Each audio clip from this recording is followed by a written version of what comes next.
यस्तो किसिमको वाल तर अर्को वाल गर्छ।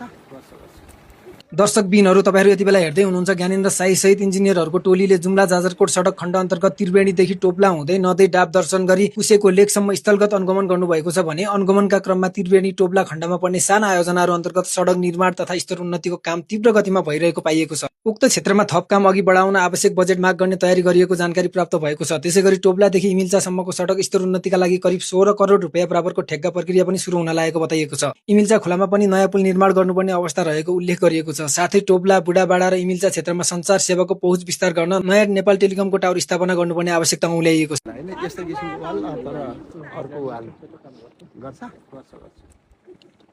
हामीले तपाईको नालीबाट पानी खारिसकेपछि स्ट्रक्चरहरुमा त्यो डिजाइनमा सबै देखा होला नि हैन।